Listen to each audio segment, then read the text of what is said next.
Self-sabotage?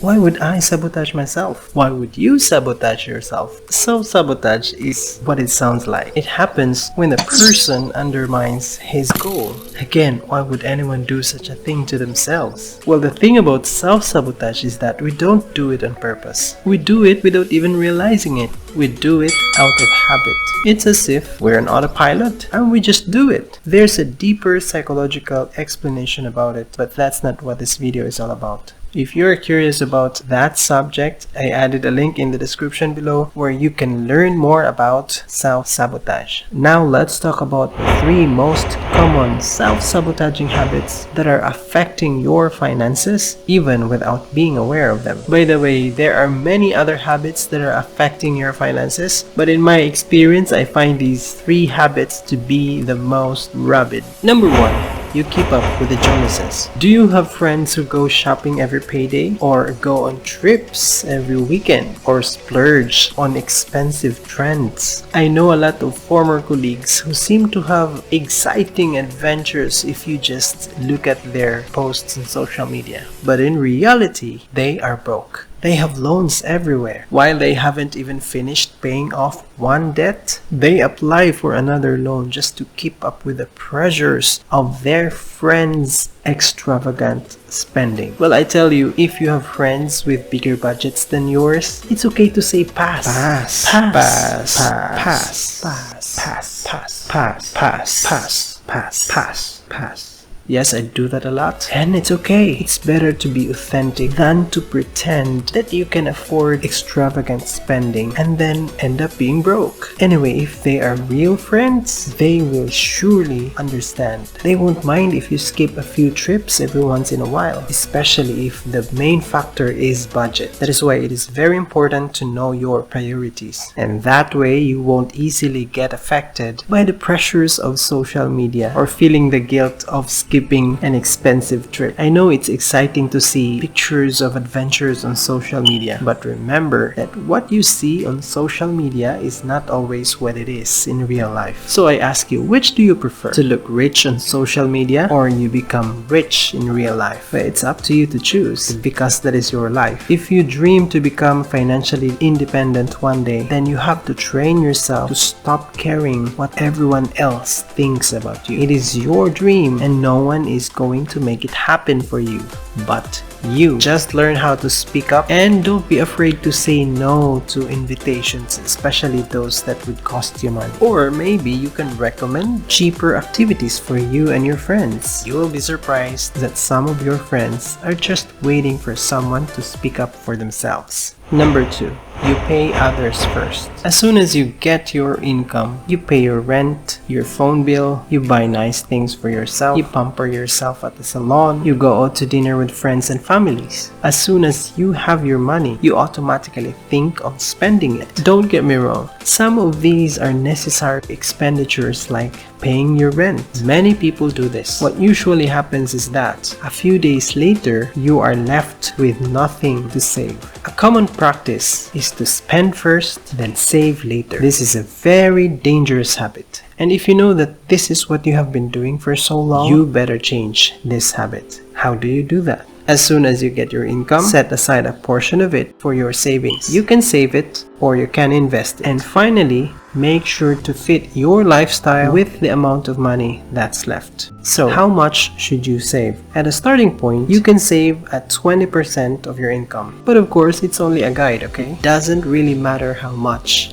as long as you do it consistently. Since we're talking about habits here, let me emphasize that's hard to break an old habit. So if you really have a hard time setting aside a portion of your income, then you can explore an option to automate it. You can ask your employer if your finance allows you to auto-deduct a portion of your income for your savings. Or if you have an online account, then you can set up to schedule an automatic transfer of money from your account to your savings or investment account. Yeah, I did both of these while I was employed. It was really helpful because the habit of saving was also an issue for me in the past. Now remember that you really need to save because you, your future, your family's future are more important than any of those bills. So you better treat yourself well by paying yourself first. Number 3, procrastination.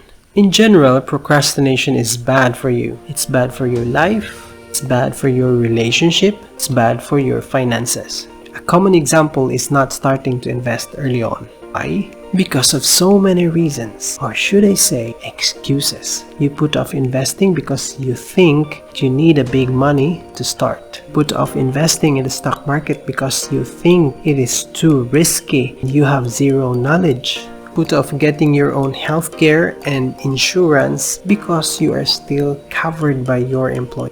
Guess what? Don't need to have a big capital to start investing or to start a business. For example, in IMG, you can start operating a financial service business at 5,500 pesos. You don't need to be an expert to start investing. Nobody is born an expert.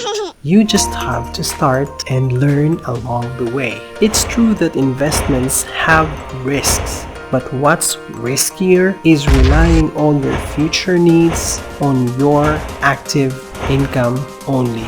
As for your healthcare and life insurance, you must be aware that once you leave your employer, either by resigning or retiring, all those benefits are also gone. That is why while you are still actively employed and you are still in good shape, now is the best time to get yourself a healthcare protection and life insurance. Because as you get older, the price of your healthcare coverage or insurance becomes more expensive. In order for you to grow your money, no matter how little, remember these 3 factors. Number 1, you need to start early or as soon as possible. Number 2, you need to do it consistently. Number 3, you need to do it for a long period of time. According to Bill Gates, if you are born poor, it's not your mistake. But if you die poor, it is your mistake. Now, since you're watching this video, I assume that we are on the same page about having big aspirations for our families. And obviously, money is an important factor in achieving that. But it's not about winning the jackpot to have all the money that we need. It's all about making the most of what we have and growing it. Anyone can achieve what they aspire in life. You can achieve whatever you want in life. It doesn't matter what your circumstances are. Your income doesn't even matter. As long as you have the intention of achieving something, as long as you put your heart and your mind into it, as long as you develop the right habit coupled with the right action, I know you can do it. If you need help in starting your journey towards financial freedom, I invite you to journey with me through this channel. This has been Franklin Vios. I am a financial educator from IMG, a community of savers and investors. By the way, we have free financial coaching seminars every day. So if you want to attend in one of our seminars, just leave a comment below. And if you're interested to learn the basics of investing in the stock market, you can check out my other video here. Thank you so much for being here. And if you liked this content, please do click that like button. And if you haven't already, I do hope you subscribe to my channel. I'll see you next week.